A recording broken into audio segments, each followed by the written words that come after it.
আছি পানিঝরা বইগ্রাম নামে খ্যাত, ভারতবর্ষের তৃতীয় এবং ওয়েস্ট বেঙ্গলের প্রথম বইগ্রাম বলে খ্যাত পানিঝরার এই বই। লেখা রয়েছে অপরাজিতা। এর পরেরটা দেখে আপনারা অবাক হবেন। ইয়েস, বইগ্রাম বৈঠক, লেখা রয়েছে ঠাকুমার ঝুলি। একটু আগে এক ভদ্রলোকের সাথে অটোতে এলাম। এই যে দেখছেন পোলগুলো, এগুলো ফেন্সিং করা আছে, এরকম প্রচুর জায়গায় করা আছে এই গ্রাম জুড়ে, যাতে ধান ক্ষেত নষ্ট না হয়ে যায়। তাই সকাল 6টা পর্যন্ত এই ইলেকট্রিক যে পোলটা দেখতে পাচ্ছেন, এখানে কারেন্ট থাকে এবং এই তারের মধ্যে দিয়ে কারেন্ট বয়। হাতি বা কোনো জঙ্গলি জানোয়ার যারা আর কি নষ্ট করতে পারে ফসল, তারা জাস্ট টাচ করে যাতে চলে যেতে পারে রিটার্ন ভয়েতে, তাই জন্য এরকম ফেন্সিং করা।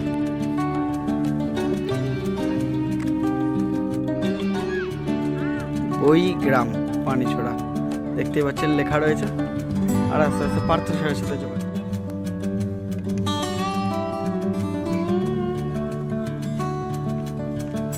লেখা রয়েছে, যে গ্রামের দিন শুরু হয় বইয়ের গন্ধে, রাত নামে বইয়ের কোলে মাঠে। পার্থ তাহলে লেখা রয়েছে, অর্থাৎ পার্থ স্যার হয়তো এটা লেখা। বুক ভিলেজ লেখাই রয়েছে। স্কুলে এই ভেতরেই রয়েছে, লেখা রয়েছে পানিঝরা এফি প্রাথমিক বিদ্যালয়, পানিঝরা বনবস্তি, কালচিনি মণ্ডল, জেলা আলিপুরদুয়ার। এটা একটা মুক্ত মঞ্চ, খুব সুন্দর দেখা যাচ্ছে। ভদ্রলোক বললেন ওগুলো ভুটানের পাহাড়। ভদ্রলোক ব্যাংকে চাকরি করতেন, এখানে প্রকৃতির আনন্দ পেতে চলে এসেছেন, দীর্ঘ বছর ধরে রয়েছেন। ওগুলো নাকি বলে ভুটান।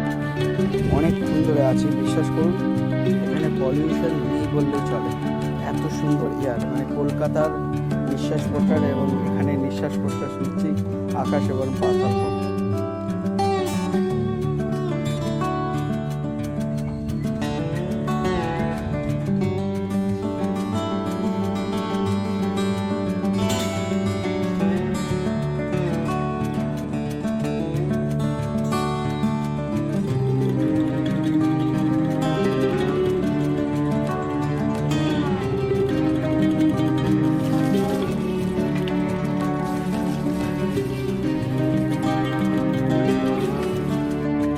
গ্রামের মধ্যে কত সুন্দর নকশা করে জিনিসপত্র করা, দেখতে পাচ্ছেন।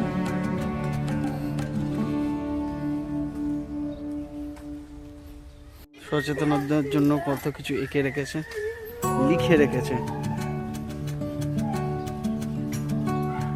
দেখুন, বৈশাখ জ্যৈষ্ঠ আষাঢ় শ্রাবণ একদম চৈত্র পর্যন্ত, এবং কখন কি কাল হয় মাসের সাথে সাথে সেটাও লেখা আছে। দেখুন, পলিউশন এবং পলিউশন ফ্রি।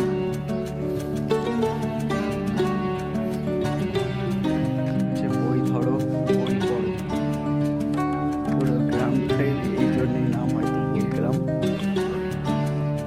খুব সুন্দর।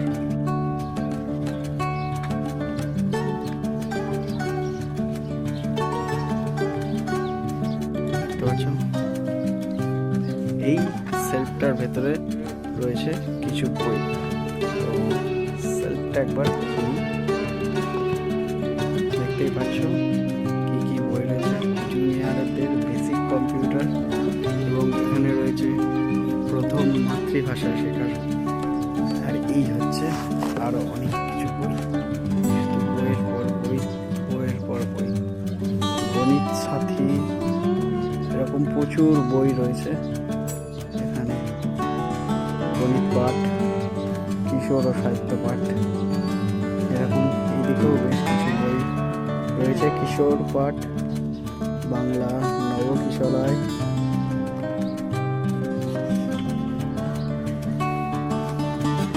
দেখতে পাচ্ছেন আরো একটা। এখানেও কিছু বই রয়েছে, আমি একবার খুলে দেখছি। দেখতে পাচ্ছেন সেই ছোটবেলার কিছু জিনিস, কিছু স্মৃতি, বই ভর্তি, এবং তার পাশাপাশি আরো অনেক বই রয়েছে।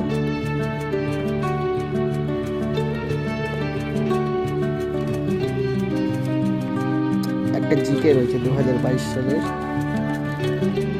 বিজ্ঞানের বই রয়েছে, বেশ কিছু এরকম বইপত্র রয়েছে। শিক্ষাকে বাদলে অবশ্যই তার একটা রিটার্ন আছে, যেখানে সব জায়গায় আজকাল প্রায় স্টুডেন্ট সংখ্যা, শিক্ষা দরকার।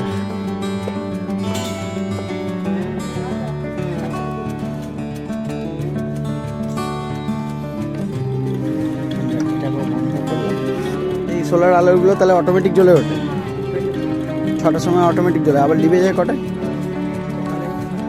ও, এই সোলার প্যানেলগুলো কারা লাগিয়েছে? জিপি ভিডিও অফিস থেকে। বাড়ির সামনে এরকম একটা ডাস্টবিন আছে, থেকে ফেলে এবং তারপরে সেটা খালি করে নিয়ে। খুব সুন্দর আলপনা করা উঠেছে, কিভাবে সবাই বই পড়ছে, এইভাবে নকশা করা আছে দেওয়ালে। আর জায়গা রয়েছে, এখানেও অনেকগুলো বই রয়েছে, তার নৌকা লেখা রয়েছে।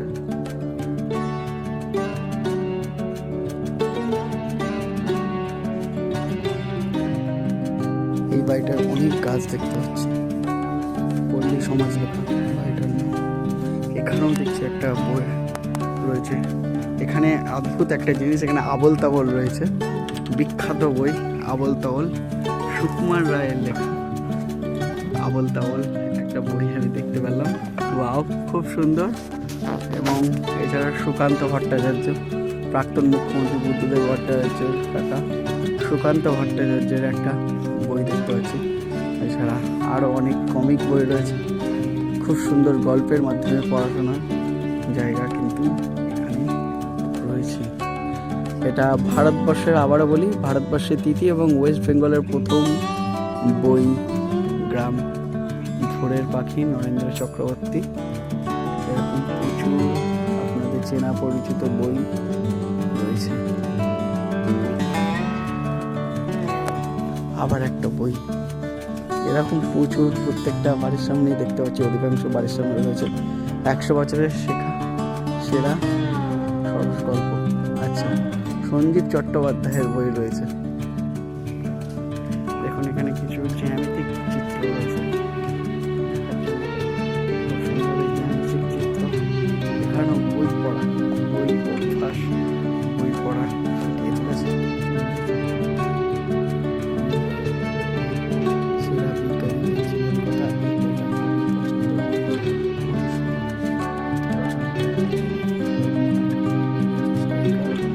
সত্যজিৎ রায়ের একটা বই রয়েছে, বাঙালির অন্যতম সেরা আইকন, আমার পছন্দের অন্যতম লোক সত্যজিৎ রায়ের একটা বই রয়েছে। এখানে এই জায়গাটা একটা লেখা আছে আবল, এবং কাপড়টা সরাবো তাবল, আবল তাবল। উপেন্দ্র কিশোর রায়ের আমি কোনো বই দেখতে পাইনি, কিন্তু সুকুমার রায়, সত্যজিৎ রায়কে পেয়েছি। বই পড়তে ভালোবাসি। কলকাতা থেকে এসেছিল, সব ছবি এঁকেছে। আচ্ছা, দুটো গ্রাম ছিল, তারপরে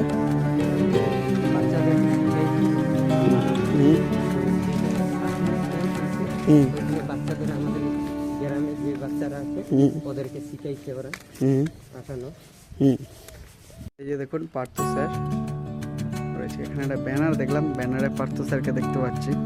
পার্থ স্যারকে ফোন করলাম, স্যার মনে হয় ব্যস্ত, ওদেরকে পার্থ স্যারের ফোন নাম্বারও রয়েছে। প্রতিষ্ঠা কমিটি, এটা একটা লাইব্রেরি, আমি লাইব্রেরির সামনে দাঁড়িয়ে আছি। লাইব্রেরিটা প্রতিদিন খোলা হয়, আবার বন্ধ করে দেওয়া হয়। ভালো লাগলো জায়গাটা, এখানে মাঠ, বই পড়ার জায়গা, সব কিছু রয়েছে। দূরে একটা বিরাট বড় পাহাড় দেখা যাচ্ছে, হয়তো ভিডিওতে পরিষ্কার না বোঝা গেল, আমি খালি থেকে দেখতে পাচ্ছি। তো ওখানে কি বলে, ভুটানের জায়গা। তো প্রাকৃতিক একটা সুন্দর পরিবেশ, নিউ আলিপুর দুয়ার থেকে একদম কাছে, যেখানে বললেই হবে ডাইরেক্টও আসা যায়, বা ওখান থেকে কোনো একটা কিছু ধরে দহনপুর থেকে এই পানি ঝরা জায়গা। এখানে রয়েছে ভারতবর্ষের তৃতীয় এবং পশ্চিমবাংলার প্রথম বই গ্রাম।